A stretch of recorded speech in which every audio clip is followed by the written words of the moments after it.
தற்போதைய அண்மை செய்தியை பார்த்து கொண்டிருக்கிறோம். எல்லை பகுதியில் பாகிஸ்தான் மீண்டும் அத்துமீறலா என்ற கேள்வி எழுந்திருக்கிறது. எல்லை கட்டுப்பாட்டு கோட்டு பகுதியில் பாகிஸ்தான் மீண்டும் அத்துமீறி தாக்குதல் நடத்தப்பட்டதான அண்மை தகவல் வெளியாகியிருக்கிறது. எல்லையையொட்டிய பல்வேறு பகுதிகளில் அத்துமீறல் நிகழ்ந்திருப்பதாக தகவல் வெளியாகியிருக்கக்கூடிய அண்மை செய்தியை பார்த்து கொண்டிருக்கிறோம். கூடுதல் விவரங்களை நம்முடைய செய்தியாளர் வெங்கட்ரமணன் வழங்க நாம் கேட்கலாம். வெங்கட்ரமணன், இரு நாடுகளும் மாலை 5 மணி முதல் போர் நிறுத்த ஒப்பந்தத்தில் ஈடுபட்டிருக்கக்கூடிய நிலையில இப்போ இது போன்ற ஒரு தாக்குதல் அடுத்த கட்டத்தை நோக்கி நகர்ந்து கொண்டிருக்கிறதா?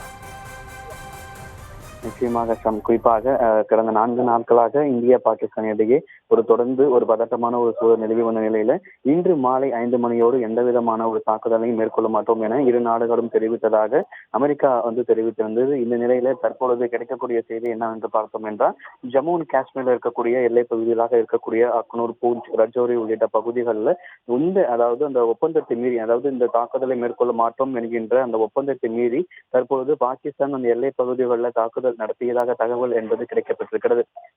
தொடர்ச்சியாகவே 4 நாட்களாகவே பல்வேறு முயற்சிகள்ல பாகிஸ்தான் அத்துமீறி தாக்குதலை நடத்தி வந்த நிலையில தற்பொழுது இந்த ஒரு உடன்படிக்கை போடப்பட்ட பிறகு கூட தொடர்ந்து பாகிஸ்தான் அத்துமீறி ஒரு தாக்குதலை நடத்தி இருக்கிறது.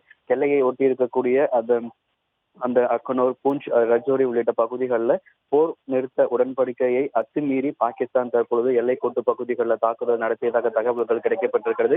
ஏற்கனவே ட்ரோன் தாக்குதல் மூலியமாக நடத்தி வந்த நிலையில் தற்போது பீரங்கிகள் மூலியமாக பாகிஸ்தான் ராணுவம் எல்லைக்கோட்டு பகுதிகளில் தற்போது அந்த உடன்படிக்கையை மீறி ஒரு தாக்குதலை நடத்தியிருப்பதாக தகவல்கள் கிடைக்கப்பட்டிருக்கிறது. தொடர்ச்சியாகவே வருகின்ற 12ஆம் தேதி அடுத்த கட்ட பேச்சுவார்த்தை தொடர்பாக நடைபெறும் என தெரிவிக்கப்பட்ட நிலையில தற்பொழுது மீண்டும் இந்தியாவுடைய அந்த ஜம்மு அண்ட் காஷ்மீர்ல இருக்கக்கூடிய எல்லைக்கோட்டு பகுதிகளில் தற்பொழுது அத்துமீறி பாகிஸ்தான் தாக்குதலை மேற்கொண்டிருப்பதாக தகவல்கள் கிடைக்கப்பட்டிருக்கிறது.